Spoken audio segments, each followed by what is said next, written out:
My first job was at a gas station in the town of Redwood in the Midwest. It's been my hometown now for going on 40 years. It's not a town like most towns you see. We have a city hall, police department, fire department, Forest Joe's, the gas station, a bar, a hardware store, and a little school located in a house on a main street, which is the only street in town.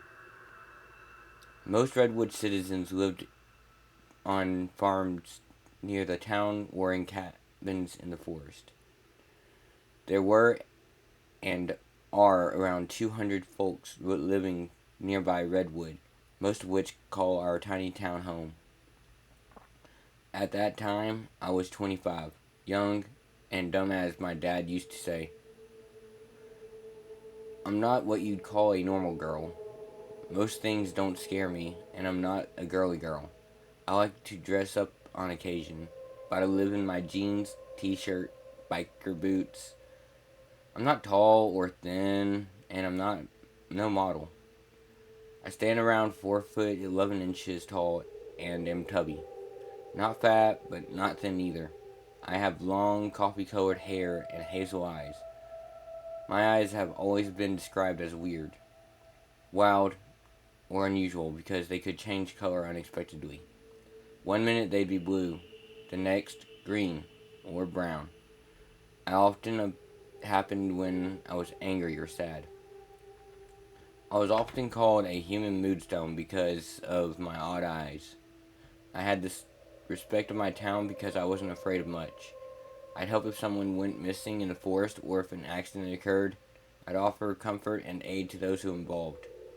That's just my nature. In fact, it's the nature of just about everyone in our little town.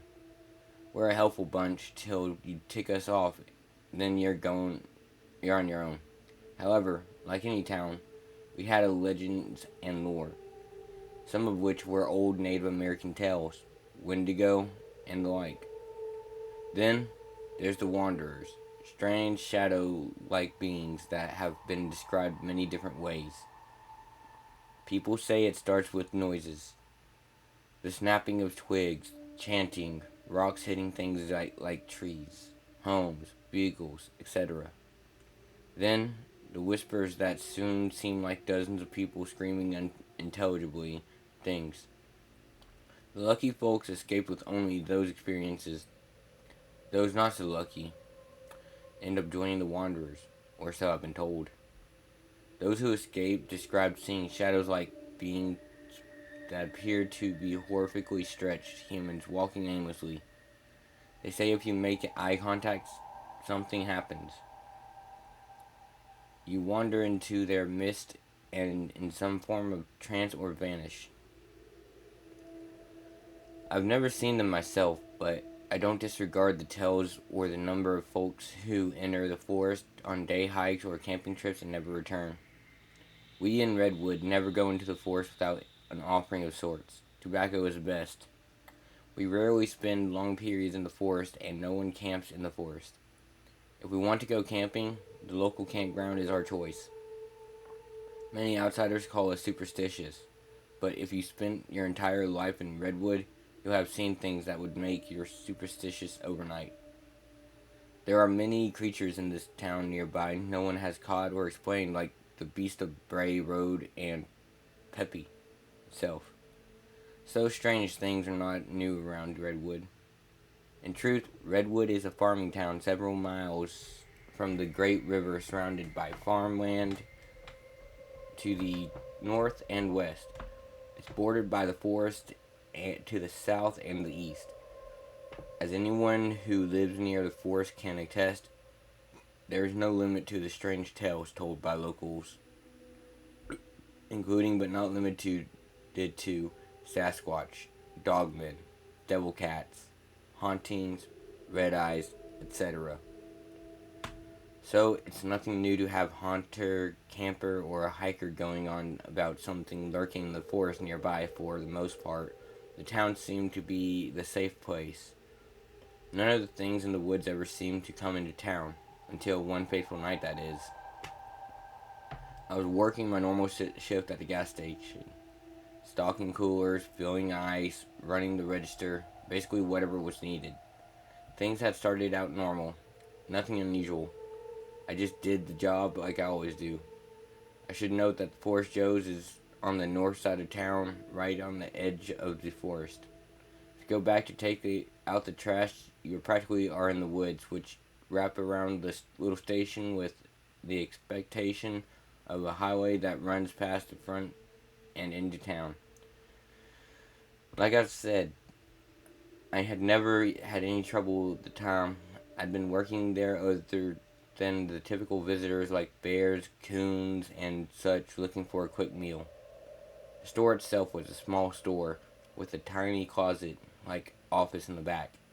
Tiny bathroom, barely big enough for a toilet and a sink, and small room where the soda canisters for the fountain machine and ice were.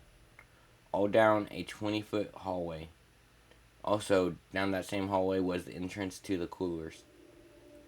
The rest of the store was a big room that held shelves of things you'd find at the gas station, and of course, the cash cage. In truth, it looked like a tiny house converted into a gas station. I was allowed all the fountain pop I wanted, and the boss kept plenty of snacks behind the cash cage, so I was set. He only had two rules: keep the radios on, and even when I left, and only go to the back to take out the trash. I never broke those rules. In fact, I usually took out the trash before dark. Less creepy that way, and I don't think I have to contend with the resident moocher of the forest. Now, no one wants to fight a bear for access to the dumpster.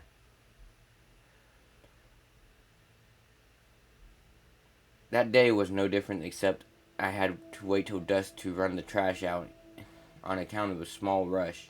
It seemed everyone was in a hurry to go to the campground. It was a Friday, so I wasn't worried. Many liked to escape on a little weekend camping trip during the warm months. I finished with the last customer of the rush and began collecting the trash. One behind the counter, one under the fountain soda machine, one in the bathroom, and one in the office. I went out the back door to the office dumpster. It was already getting dark by that time. Not quite dark, but still not fully daylight either. I quickly flipped the bags into the dumpster and headed back. Not that I was scared, but the back area around the dumpster always gave me the creeps. Especially since there was only one light back there on the wall above the back door. As I hurried back, a noise caught my attention, like someone shuffling around and walking on twigs. I hesitated at the back door and glanced over my shoulder. I could see shadows. Long, stretched out shadows that didn't seem to belong to anyone. I knew I was the only one out there, and one person didn't cast that many shadows. That's when the light flickered over the door and then went out, leaving me in the near darkness. I soon began to hear whispers like hundreds of folks trying to talk at once. For the first time, I panicked and struggled to open the door. The sound rose until it was like unintelligible shouting. I kept my face averted, my body facing the door. I knew what would come next if I looked at them again. Suddenly, the door lurched open, and I nearly fell into the office. I kicked the door closed and locked it up tight, including the deadbolt my boss had added after he had his own experience at the store. I ran to the front and nearly collided with the counter as I saw the clock on the wall behind the register. Somehow, I had been outside for an hour. Now I know it only took a few minutes to run to the trash out. I had been doing the same job since I was 16, and it never took any longer than a few minutes. This was crazy. Even though I was inside the store, I could still hear the unintelligible shouting outside. Shaking, I ran to the cash cage, flipped the switch for the magnetic lock the boss had installed, then locked myself inside the cash cage. I grabbed my phone and curled up on the floor to dial the boss's number. It rang once, twice. "Hey Lexi, what you need?" Joe's calm voice came over the line. My shivering, calm little... There were wonders outside the store. I ran the trash out at dusk due to the rush, and suddenly I could hear something behind me. When I glanced, I saw more shadows than one person can make. The light above the back door went out, and I began to hear people talking. They're shouting now.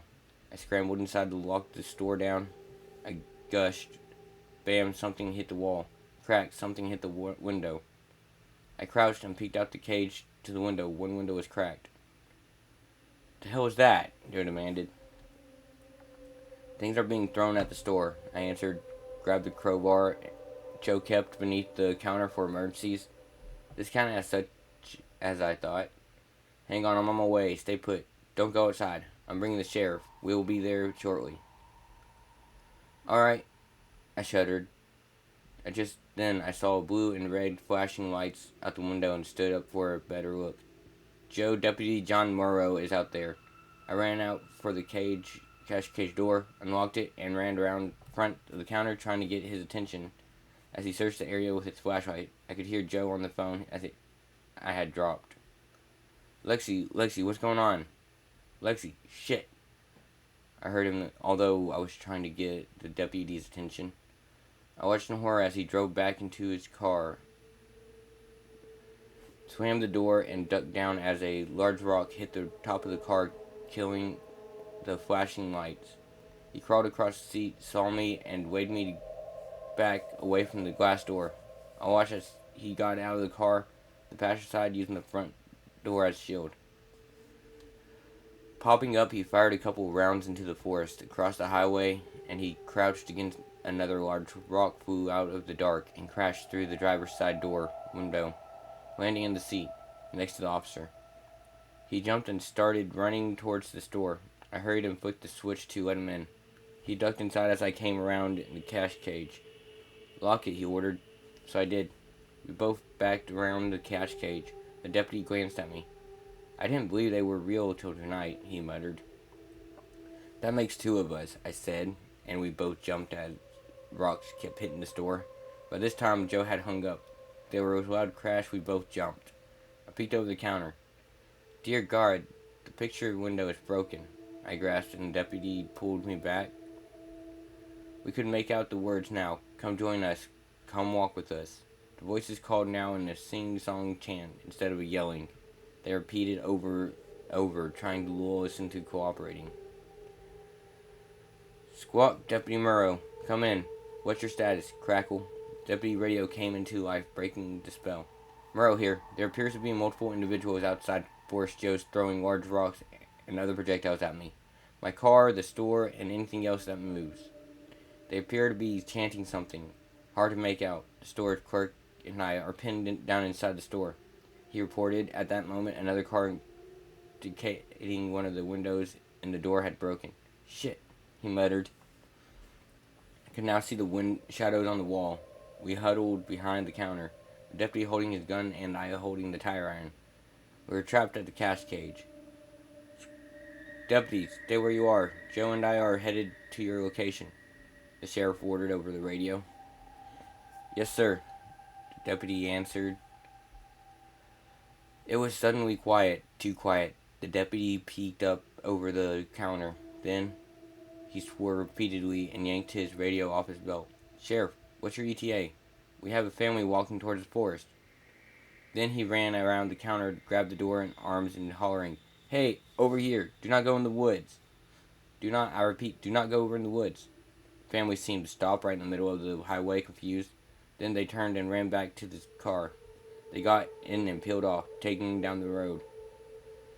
A large rock came flying at us, struck the deputy in the chest, knocking him to the floor. I crawled out, grabbed him, dragged him back in behind the counter, where he lay coughing. I couldn't tell how injured he was.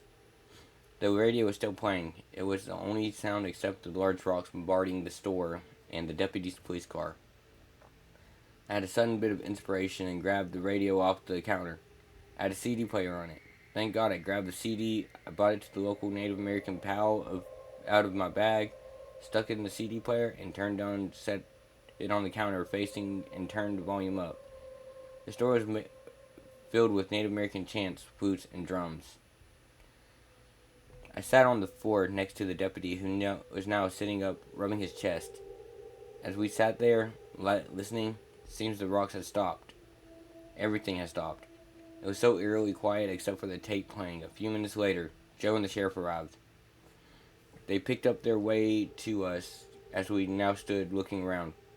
It looked as if a war had taken place at the store. Glass everywhere, broken shelves, mangled doors, destroyed police cruiser, and rocks. The use of a small dog laying everywhere. I was an unreal scene. We gave our statements. The paramedics checked out the deputy out. He was bruised up, but okay. The paramedics told the sheriff that the deputy was lucky he wasn't seriously injured. With the size of the rocks being thrown, I left the tape playing and just turned it down. We never saw our attackers, just their shadows. Whoever they weren't supernatural. They were very real. I couldn't explain why the Native Americans' music ran them off either if it had. No one could explain that night.